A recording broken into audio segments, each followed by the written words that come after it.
UP और उत्तराखंड की खबरों के लिए एबीपी गंगा को सब्सक्राइब करें और बेल आइकन दबाएं। शक्ति मां पटेश्वरी के इस पवित्र धाम में शारदीय नवरात्रि के प्रथम दिवस पर मिशन शक्ति के शुभारंभ और जनपद बलरामपुर के विभिन्न परियोजनाओं के लोकार्पण और शिलान्यास कार्यक्रम में उपस्थित है।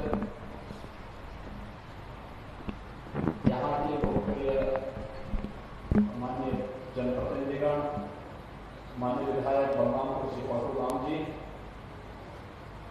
माननीय विधायक तुलसीपुर श्री कैलाशनाथ शुक्ल जी,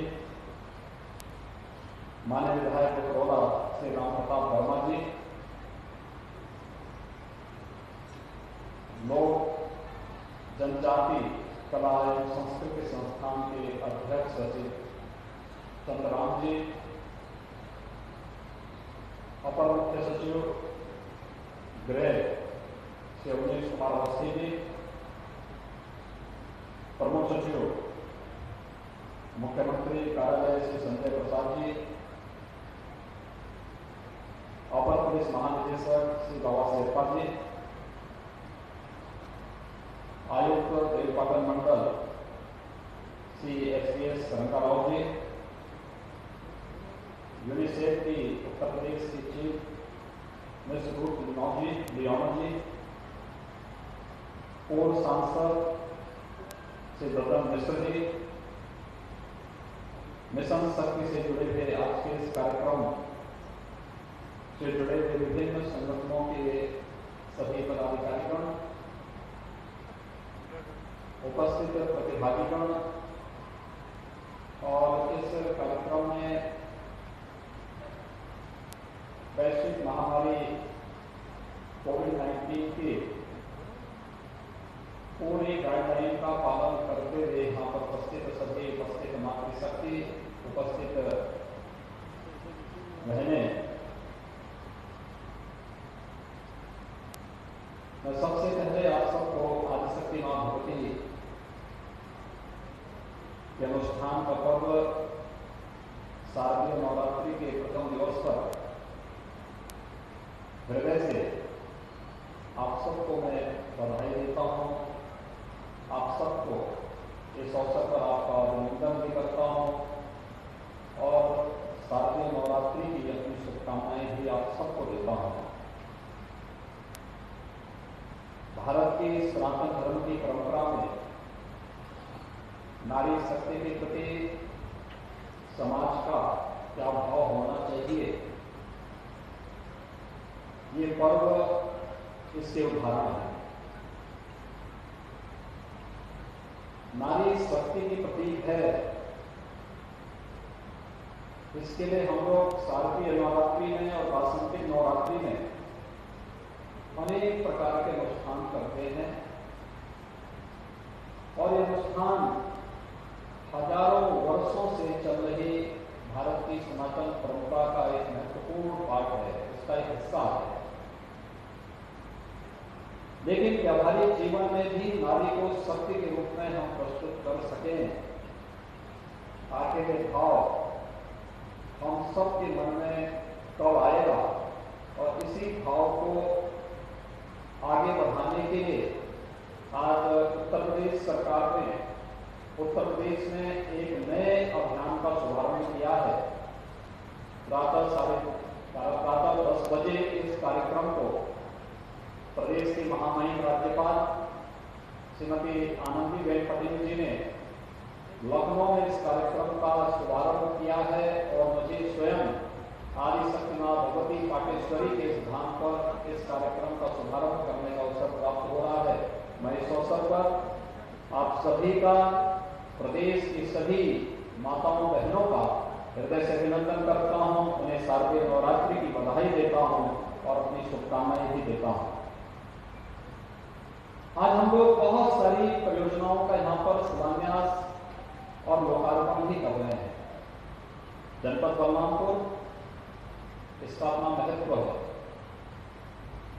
और जनपद बलरामपुर को जो पहचान मिलनी चाहिए थी मां भगवती ने अपनी कृपा से इसे कृतार्थ किया।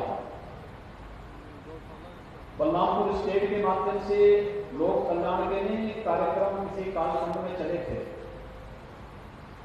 कभी इस जनपद को पूर्व प्रधानमंत्री स्वर्गीय अटल बिहारी वाजपेयी जी ने और भारत रत्न स्वर्गीय नानाजी देशमुख ने इस पूरे जनपद को अपनी कर्मभूमि के रूप में चयन करके यहाँ के उत्थान के लिए, यहाँ के विकास के लिए अपना योगदान दिया था। लेकिन उस सब के बावजूद बलरामपुर जनपद विकास के पायदान पर पीछे रह गया था।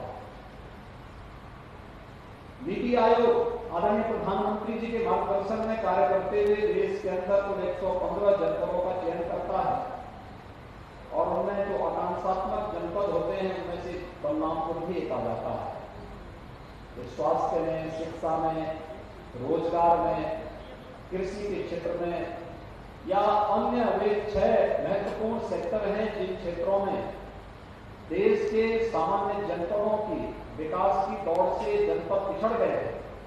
इन्हें सामान्य जनपदों की श्रेणी में खड़ा करके विकास और समृद्धि के नए पायदान पर खड़ा करना ये अपने आप में एक चुनौती, और उस चुनौती को स्वीकार करते हुए आज ढेर सारी 500 करोड़ से ऊपर की परियोजनाओं का एक साथ लोकार्पण और शिलान्यास बलरामपुर जनपद के लिए हो रहा है। मैं इसके लिए भी बलरामपुर जनपद वासियों को हृदय से बधाई देता हूं, अपनी शुभकामनाएं देता हूं। कल ही हम लोगों ने बलरामपुर में यहां पर स्वर्गीय अटल बिहारी वाजपेयी जी के नाम पर एक अटल बिहारी वाजपेयी चिकित्सा महाविद्यालय के पहले चरण का केजीएमयू के सैटेलाइट सेंटर के रूप में 300 बेडेड एक हॉस्पिटल, अत्याधुनिक हॉस्पिटल बने, उसका शिलान्यास किया है। और हमारा प्रयास है कि 2022 में यहाँ पर चिकित्सा महाविद्यालय में बाकायदा यहाँ पर क्लासेस भी शुरू हों, इस दृष्टि से एक कार्यक्रम का कल शुभारंभ हुआ है। और शारदीय नवरात्रि में 500 करोड़ से अधिक की परियोजनाएं आज आपको प्राप्त हो रही हैं। यह विकास की दौड़ में हम सब पिछड़ न पाए, इस बात को ध्यान में रख करके आज ये परियोजनाएं आप सबको प्रदान की जा रही हैं। लेकिन विकास के साथ साथ सुरक्षा भी आवश्यक है, और सुरक्षा इस बात को लेकर के विगत दिनों एक दुखद घटना बलरामपुर जनपद में घटित हुई थी। एक बेटी के साथ जिस प्रकार की बर्बरता और जिस प्रकार की घटना घटित हुई थी, उसने पूरे समाज को हिला करके रख दिया। और इसीलिए मैंने मिशन शक्ति के कार्यक्रम के लिए बलरामपुर जनपद चुना कि बलरामपुर में उस बेटी के प्रति श्रद्धा का भाव रखने के लिए, सम्मान का भाव रखने के लिए, और जिन लोगों की सोच आज भी नकारात्मक है, विघटनकारी है, उन लोगों के प्रति एक सीधा संदेश देने के लिए कि जो भी बहन बेटियों की इज्जत के साथ, उनके सम्मान के साथ खिलवाड़ करेगा तो उसके प्रति कानून के दायरे में उन्हें लाकर के कठोरतम सजा दिलाने का कार्य सरकार करेगी।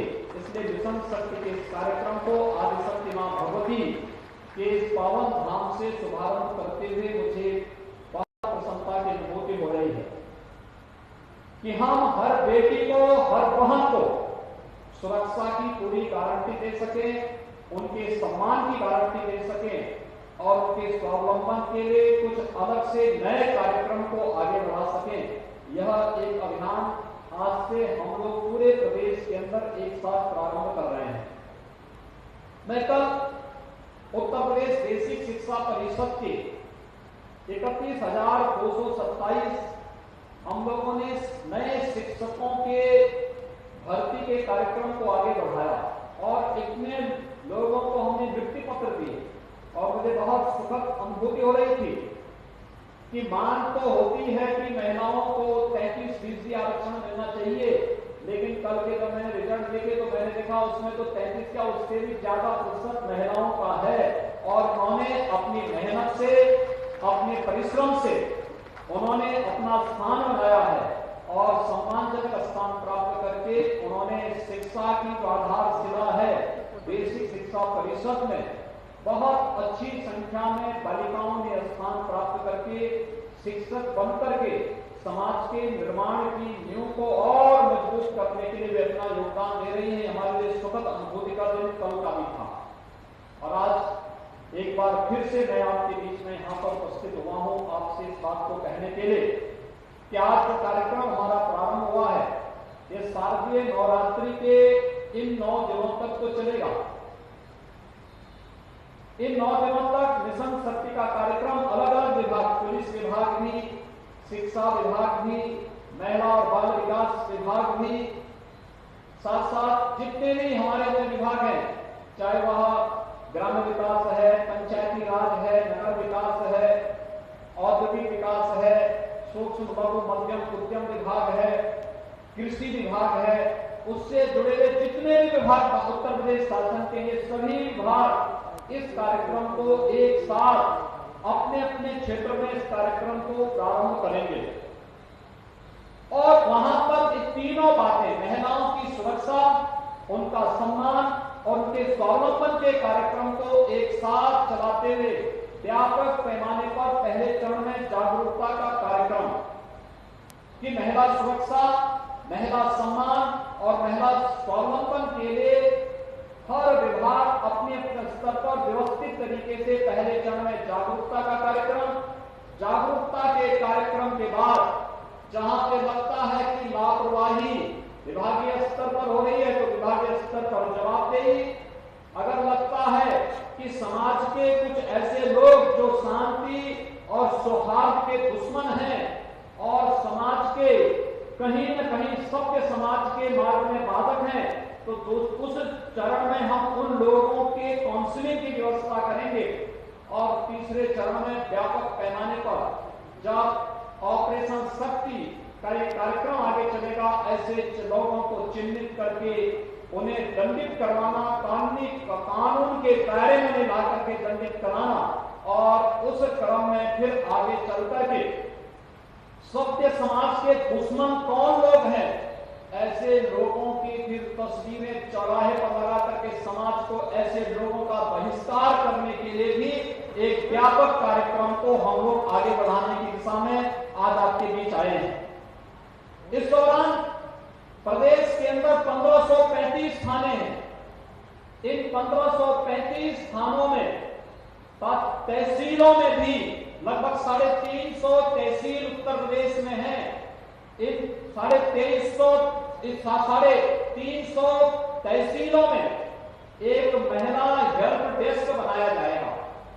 कोई भी बहन, कोई भी बेटी, कोई भी माता अगर थाने में आएगी तो थाने में उनके लिए अलग से कमरा होगा, वहां उनके बैठने की व्यवस्था, महिला पुलिस अधिकारी या महिला पुलिस की कोई कांस्टेबल वहां पर उनको अटेंड करेगी, वहां पर उनके बैठने की व्यवस्था होगी, पानी पीने की व्यवस्था होगी, उन्हें कोई एप्लीकेशन लिखना है तो उसके लिए स्टेशनरी वहां उनके लिए मौजूद होगी और उनकी शिकायत पर त्वरित कार्रवाई करने की व्यवस्था होगी।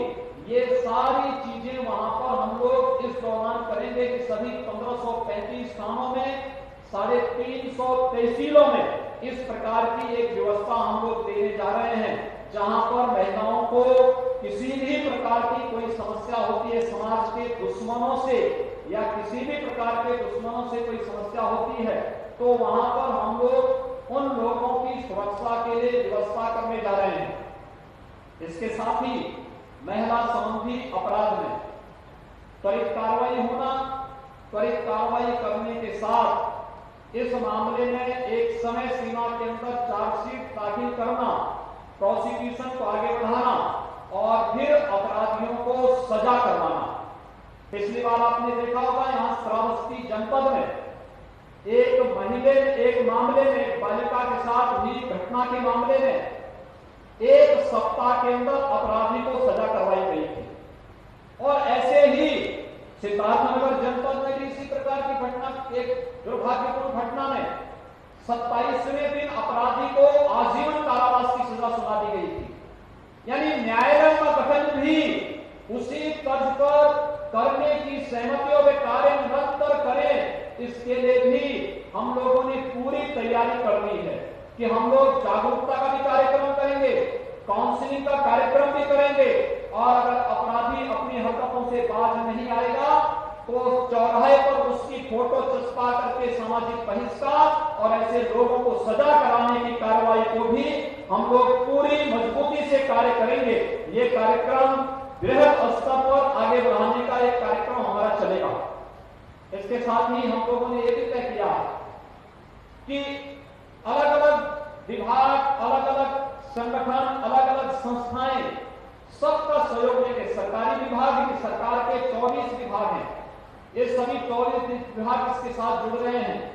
साथ साथ विभिन्न स्वयंसेवी संगठन, यूनिसेफ इसके साथ जुड़ रही है, विभिन्न स्वयंसेवी संगठनों को इसके साथ जोड़ेंगे, महिला समूहों को इसके साथ जोड़ेंगे, इसके साथ ही सामाजिक संगठनों को, व्यापारिक संगठनों को इस पूरे अभियान के साथ जोड़ेंगे और हर जनपद में एक सूची बनेगी। किसी व्यक्ति ने, किसी महिला ने अच्छा काम किया है, उनकी सूची बनेगी। किसी संगठन ने अच्छा काम किया है, उनकी सूची बनेगी। फिर इन सभी संगठनों के कार्यों को हम उसका डॉक्यूमेंट तैयार करेंगे और डॉक्यूमेंट को फिर प्रदेश स्तर पर एक स्वस्थ प्रतिस्पर्धा उसमें करा करके इसमें अच्छा कार्य करने वाले संगठनों को जनपद स्तर पर भी, प्रदेश स्तर पर भी सम्मान करने का कार्य प्रदेश सरकार के द्वारा किया जाएगा। इस दृष्टि से इस कार्यक्रम को व्यापक पैमाने पर आगे बढ़ाने का कार्य किया जा रहा है। इसके साथ ही हम लोगों ने एक व्यवस्था और की है और वह कार्य क्या है कि हम लोग यहाँ पे महिलाओं की सुरक्षा और सम्मान के लिए तो कार्य करेंगे ही, उनके स्वावलंबन के लिए भी कार्य करेंगे। स्वावलंबन के लिए कार्य उसी तक पर, जैसे आपने देखा होगा उत्तर प्रदेश में हम लोगों ने पिछले 3 वर्ष के दौरान 1,37,000 पुलिस भर्ती के कार्यक्रम को संपन्न किया। इससे पहले पुलिस में महिलाओं के लिए आरक्षण नहीं था और हम लोगों ने व्यवस्था की कि ये जो भर्ती प्रदेश के अंदर पुलिस की चल रही है, इसमें कम से कम 20% बालिकाएं भर्ती हो जाएं। तो बालिकाएं भर्ती होंगी, स्वयं अपने पैरों पर खड़ी होंगी और समाज को सुरक्षा की गारंटी भी देगी। और वो सफलतापूर्वक उन्होंने अपनी ट्रेनिंग के कार्यक्रम को भी संपन्न किया और आज उनमें से बहुत सारी बालिकाएं आज सुरक्षा के क्षेत्र में आकर के उत्तर प्रदेश पुलिस के माध्यम से महिला सुरक्षा के साथ साथ समाज की सुरक्षा में भी अपना योगदान दे रही हैं। और इसी प्रकार से अन्य विभागों में भी एक मिशन मोड के साथ हम इसे लेंगे और मिशन मोड के साथ इसे लेकर के व्यापक पैमाने पर उन्हें रोजगार के साथ, उन्हें नौकरी के साथ, उन्हें स्वावलंबन के साथ जोड़ने के व्यापक कार्यक्रम को भी हम इस अवसर पर आगे बढ़ाने का कार्य कर रहे हैं। ये कार्यक्रम इसी श्रृंखला का एक हिस्सा होगा, मिशन शक्ति का एक हिस्सा होगा। तो मिशन शक्ति के इस अभियान को आगे बढ़ाने के लिए ही आज हम सब इस कार्यक्रम के साथ यहाँ पर आपके बीच में आए हैं। मैं आप इस अवसर पर आप सबका अभिनंदन करना चाहता हूं। मैं कल से देख रहा हूं बलरामपुर जनपद में कोविड-19 से भी जूझते हुए व्यापक पैमाने पर जो कार्यक्रम चलाए गए, वास्तव में पूरी दुनिया इस समय कोविड-19 जैसे एक वैश्विक महामारी से जूझ रही है। यह वैश्विक महामारी पूरी दुनिया के अंदर न केवल जनहानि की है बल्कि अर्थव्यवस्था को भी पूरी तरह प्रभावित की है। जब हम इस पूरी व्यवस्था को देख रहे हैं, उन स्थितियों में हम सब आभारी हैं प्रधानमंत्री मोदी जी के, जिनके नेतृत्व में 135 करोड़ की आबादी के देश ने कोरोना की रोकथाम करने में, जनहानि को न्यूनतम स्तर पर ले जाने में व्यापक सफलता प्राप्त की। लोगों को चिंता थी, दुनिया के लोग चिंतित होते थे कि कोरोना अगर भारत में आएगा क्या होगा, लेकिन हम आभारी हैं प्रधानमंत्री मोदी जी के, जिनके कारण समय से लिए गए निर्णय और समय पे निर्णय लेने के साथ ही जो कार्यक्रम उन्होंने चरणबद्ध तरीके से आगे बढ़ाने के कार्य किए थे। आपने देखा होगा कि लॉकडाउन प्रारंभ होते ही सबसे पहला कार्य प्रधानमंत्री मोदी जी ने प्रारंभ किया गरीब कल्याण पैकेज का। गरीब कल्याण पैकेज के अंतर्गत हर एक गरीब को मुफ्त में राशन देने का, आज भी हर एक गरीब को महीने में 2 बार मुफ्त में राशन देने का कार्य केंद्र सरकार एक बार कर रही है और एक बार पीडीएस के माध्यम से हम लोग राशन देने का कार्य कर रहे हैं। लगातार ये कार्यक्रम चल रहा है। कोविड-19 के दौरान सितंबर माह तक निःशुल्क रसोई गैस के सिलेंडर भी उपलब्ध कराए गए। सितंबर माह तक वृद्धजनों को, निराश्रित महिलाओं को और दिव्यांगजनों को एडवांस में पेंशन की सुविधा भी उनके खाते में पहुंचाने का कार्य कर दिया गया। और साथ साथ किसान सम्मान निधि प्रदेश के सभी 2 करोड़ से अधिक किसानों के खाते में समयबद्ध ढंग से वह पैसा भेजने का कार्य किया गया। कोविड-19 के संक्रमण को रोकने के लिए मुझे याद है जब कोरोना का पहला पेशेंट उत्तर प्रदेश में आया था तब हमारे पास एक भी आईसीयू नहीं था या एक भी टेस्ट लैब नहीं थी। और आज उत्तर प्रदेश 1,75,000 टेस्ट प्रतिदिन कर रहा है। 1,75,000 बेड हमारे पास उत्तर प्रदेश में कोरोना के उपचार के लिए मौजूद है। जगह जगह कोरोना वॉरियर्स प्रशासन और स्वास्थ्य विभाग के नेतृत्व में पूरी मजबूती के साथ कार्य कर रहा है। इतनी मजबूती के साथ कार्य करने के बाद अगर कोई भारत की सफलता पर उंगली उठा करके भारत के दुश्मनों के साथ खड़ा होता है, उन लोगों की स्वतः निष्ठा पर प्रश्न खड़ा होना स्वाभाविक है। आज मैं सुबह देख रहा था कांग्रेस के एक नेता, वे स्वनाम धन्य नेता है, उनका एक वक्तव्य मैं सुन रहा था। वे भारत के दुश्मन का नाम ले करके कह रहे थे कि कोरोना में उनका काम अच्छा है। यानी जिस देश में जांच भी न हो रही हो, जिस देश में उपचार की कोई व्यवस्था न हो, जिस देश में किसी भी प्रकार की सुविधा वहां के नागरिकों को न मिल रही हो, जहां पे हाहाकार मची हुई हो, उस देश की सराहना करके अपने देश के सफलतम आयोजन को और सफलतम कार्यक्रम को अगर आप इस कोरोना कालखंड में भी न स्वीकार कर सकें तो ये समझ और बुद्धि का फेर है, ये समझ की सोच है। और देश के गरीबों की चिड़ इस बात की है कि गरीबों को मुफ्त में राशन क्यों दे दिया गया। उनकी चिंता इस बात की है कि वास्तव में इतना बड़ा कार्यक्रम हर एक सेक्टर के लिए मोदी जी ने कैसे चला दिया। गरीबों को कैसे राशन मिल गया, गरीबों को पेंशन कैसे मिल गया, गरीबों को कैसे रसोई गैस के सिलेंडर मिल गए, गरीबों को अन्य सुविधाएं कैसे मिल गई।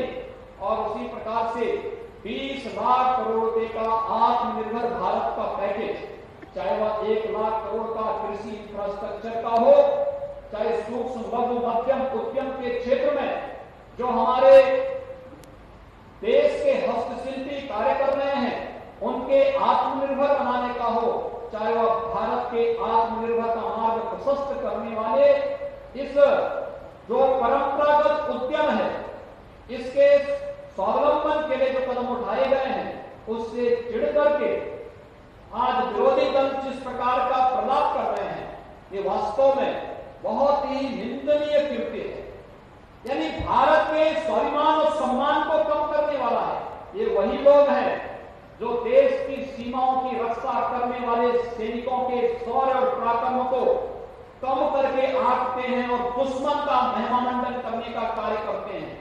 इन लोगों की राष्ट्रभक्ति स्वयं का प्रश्न चिन्ह के दायरे में खड़ी होती है। और आज के इस अवसर पर मैं आप सबसे यही अपील करूंगा, भारत के प्रति और भारत के महिमा मंडन को कम करके, भारत की महिमा को कम करके आंकने की जो इनकी दुष्प्रवृत्ति प्रारंभ हुई है, ये वास्तव में देश के खिलाफ एक साजिश है जो वैश्विक मंच पर भारत को अपमानित करती है। ये भाषा जो आज देश के दुश्मनों की गोली बोलती है, ये हम सबको सचेत करती है कि इनकी भारत के प्रति क्या सोच है। और भाइयों बहनों, मैं आज के इस अवसर पर आप सबका आह्वान करूंगा कि जो लोग देश के बारे में एक विघटनकारी सोच रखते हैं, वे लोग समाज के बारे में अच्छी सोच कैसे रख सकते हैं। इन लोगों ने कभी अच्छा किया ही नहीं। 50 से 55 वर्षों तक देश के अंदर शासन करने का अवसर ये प्राप्त हुआ था। इन 50 से 55 वर्षों तक अगर उन्होंने देश के अंदर ईमानदारी से कार्य करने का प्रयास किया होता तो हर गरीब को अब तक मकान मिल गया होता, हर गरीब के घर में इनके समय ही शौचालय मिल गया होता, हर गरीब के घर में विद्युत कनेक्शन उनके कालखंड में मिल गया होता, हर गरीब को स्वास्थ्य सुविधा का लाभ मिल गया होता, हर गरीब को योजनाओं का बेहतर लाभ मिला होता।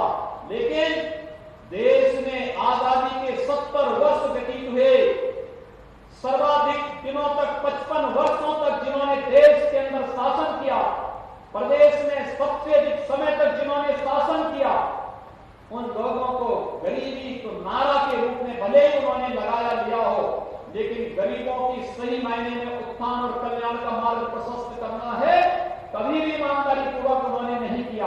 और यही कारण है कि देश के अंदर योजनाओं का लाभ पहली बार इस देश के गरीब को तब प्राप्त हुआ, वह भी 6 दशक के बाद, 67 वर्षों के बाद, जब इस देश के अंदर भारत माता के नाम और आज दुनिया के सबसे यशस्वी नेता के रूप में भारत के यशस्वी प्रधानमंत्री श्री नरेंद्र मोदी जी को जब देश की जनता ने प्रधानमंत्री बनाया, तो प्रधानमंत्री बनने के बाद उन्होंने एक एक करके गरीबों के लिए, किसानों के लिए, नौजवानों के लिए, महिलाओं के लिए और समाज के प्रत्येक तबके के लिए जो योजनाएं बनाई, यही योजना देश के उत्थान के लिए, लोक कल्याण के लिए, भारत के स्वावलंबन और भारत के आत्मनिर्भर का आधार बनी है। और आज इन योजनाओं को हम किस रूप में देख रहे हैं, हमने इन सभी योजनाओं को एक एक करके महसूस किया।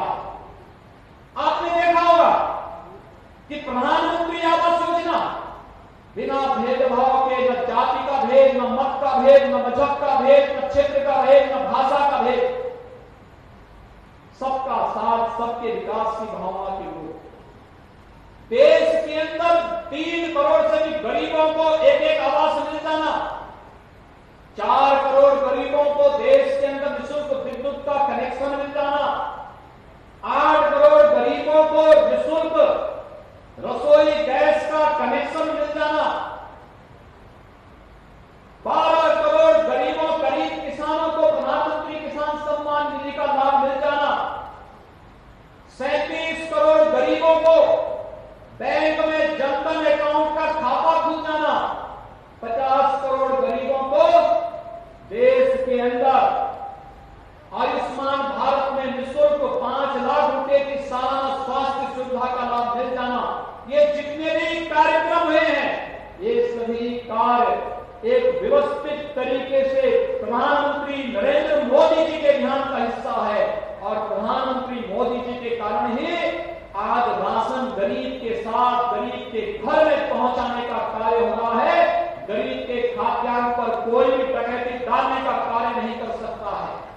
हर गरीब को राशन मिल रहा है, हर वृद्धजन को पेंशन की सुविधा का लाभ मिल रहा है, हर निराश्रित महिला को पेंशन की सुविधा का लाभ मिल रहा है, हर दिव्यांगजन को पेंशन की सुविधा का लाभ मिल रहा है, और साथ साथ हर गरीब के घर में बिजली का लट्टू भी जलता हुआ दिखाई दे रहा है।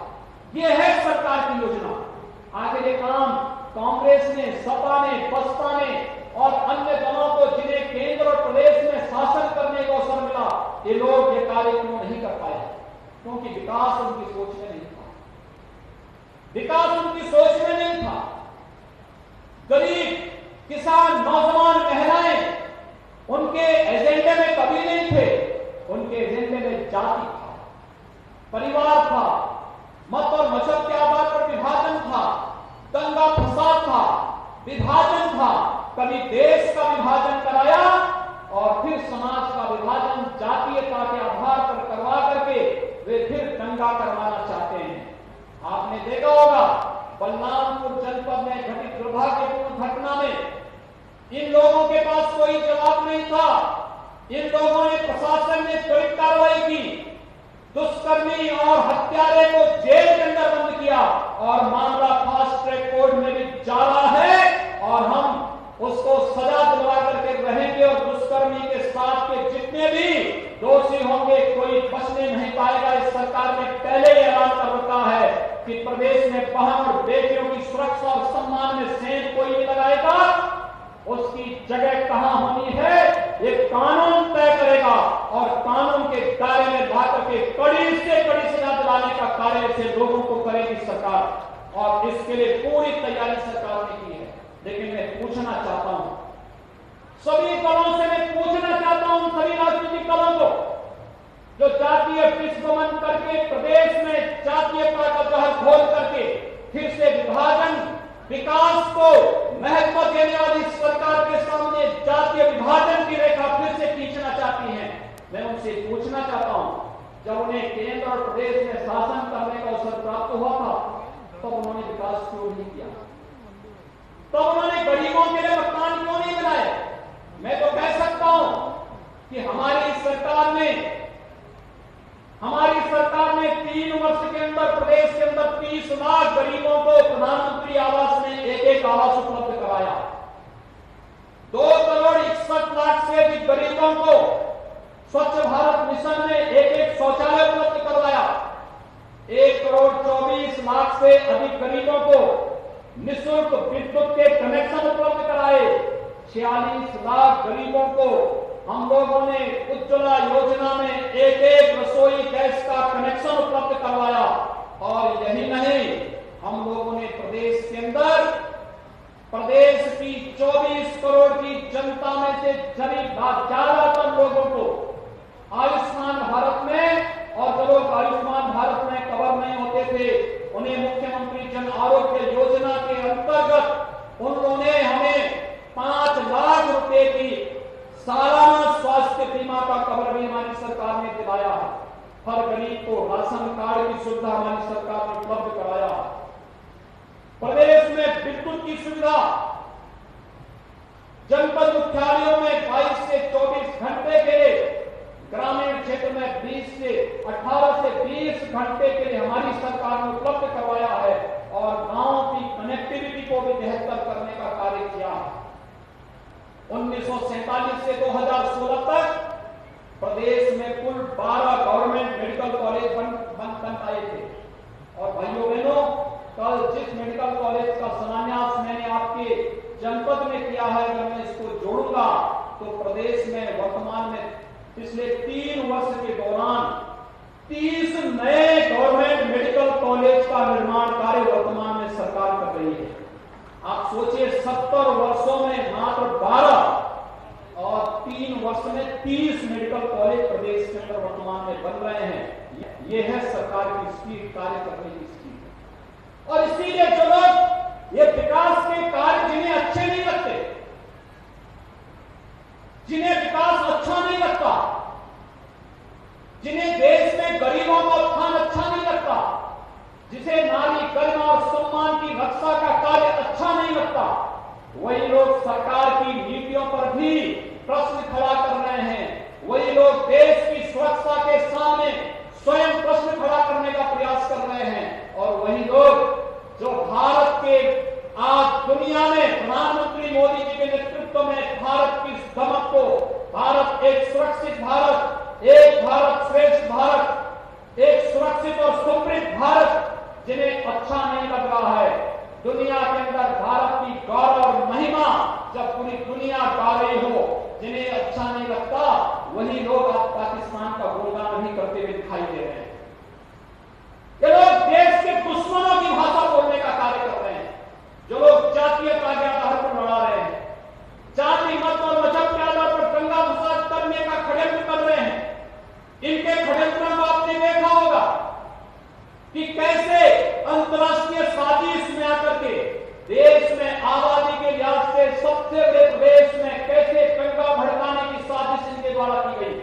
और उन संगठनों के माध्यम से जिनकी गतिविधियां पहले से संदिग्ध थी, वे गतिविधियां किस रूप में आगे बढ़ाने का प्रयास हो रहा है।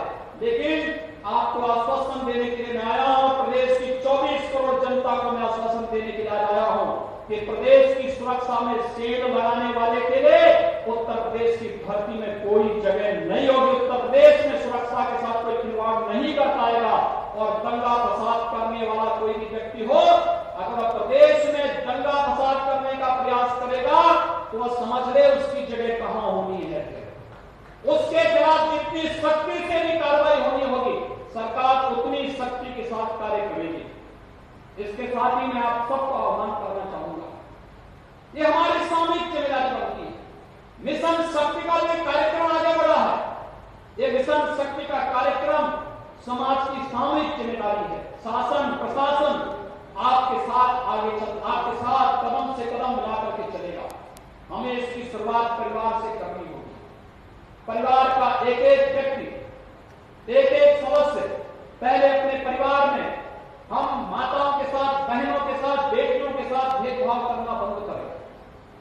कोई भेदभाव नहीं होना चाहिए, बेटा हो या बेटी, कोई भेदभाव इसमें न हो। कन्या भ्रूण हत्या करने वाले लोगों पर की निंदा होनी चाहिए, उनकी सार्वजनिक रूप से उनकी निंदा करनी चाहिए। और इस प्रकार के लोगों को कि बेटा हो या बेटी, इसमें किसी प्रकार का भेदभाव समाज को नहीं करना होगा। दूसरा, किसी भी प्रकार की बाल विवाह हो, दहेज प्रथा हो, इनका हर हाल में विरोध करना। इसीलिए सरकार ने बेटियों को पढ़ाने के लिए बेटी बचाओ बेटी पढ़ाओ का अभियान चलाया। भ्रूण हत्या को भी रोकना है, बेटियों को स्कूल में भेजना है और साथ साथ स्नातक तक की शिक्षा निःशुल्क सरकार ने देगी। स्कॉलरशिप की व्यवस्था उनके लिए कर रही है। ये सारे कार्यक्रम तो आगे चल ही रहे हैं। हम लोगों ने कन्या सुमंगला योजना भी प्रदेश के अंदर लागू की। कन्या सुमंगला योजना, बेटी के जन्म लेने के साथ हम एक निश्चित राशि बेटी के खाते में जमा कर दे रहे हैं। बेटी 1 वर्ष की होगी, सभी प्रकार के टीकों से आच्छादन करने के बाद सर्टिफिकेट लेकर के जाइए और बेटी के खाते में फिर से पैसा जमा करवा दीजिए। पैसा सरकार जमा कराएगी। बेटी 5 वर्ष की होगी, पहली क्लास में जाएगी, जैसे ही विद्यालय में एडमिशन होगा बेटी के खाते में फिर पैसा जमा हो जाएगा। बेटी 6ठी क्लास में जाएगी, बेटी के खाते में फिर रजिस्ट्रेशन के साथ ही पैसा जमा हो जाएगा। बेटी 9वीं क्लास में जाएगी, बेटी के खाते में फिर पैसा जमा हो जाएगा। बेटी हाई स्कूल करने के बाद कोई डिप्लोमा, कोई सर्टिफिकेट का कोर्स करना चाहती है या फिर आगे पढ़ना चाहती है तो भी बेटी के खाते में पैसा जमा हो जाएगा। यानी जन्म से लेकर के स्नातक तक का या कोई डिप्लोमा, कोई सर्टिफिकेट कोर्स करने तक 15,000 रुपए की राशि सरकार बेटी के खाते में जमा करेगी। एक कन्या सुमंगला योजना हम लोगों ने प्रदेश के अंदर लागू किया और बेटी विवाह के योग्य होगी। बिना दहेज के शादी करेंगे, कन्यादान सरकार आपके साथ मिलकर करेगी। सामूहिक विवाह की योजना इसलिए सरकार लेकर के आई है आपके लिए।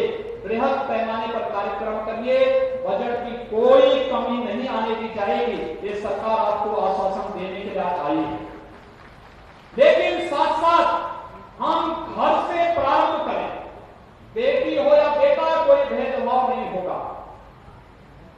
और फिर इस बात के लिए कि अगर कहीं पर कोई किसी बेटी को छेड़ता है, परेशान करता है, किसी भी प्रकार की कोई मनचला हरकत करता है, इसकी शिकायत अपने परिवार में भी और अपने विद्यालय में भी और सक्षम स्तर पर करें। आपकी सुनवाई कोई नहीं करता है तो हमने हेल्पलाइन जारी कर रखी है। हेल्पलाइन में 1090, इस हेल्पलाइन में आप बोलेंगे, तत्काल आपकी सुविधा को नोट करेंगे, आपके कॉल को नोट करेंगे, कॉल बैक करके फिर आपका हालचाल भी लेंगे। 1076 ये मुख्यमंत्री हेल्पलाइन है, आप इस पे करेंगे, उसकी सूचना मुझे भी मिल जाएगी और आप देखना फिर हम उस मनचले को क्या हल करते हैं। ये सूचना बस एक बार पहुंच जाए, हम उस पर कार्रवाई त्वरित कर देंगे।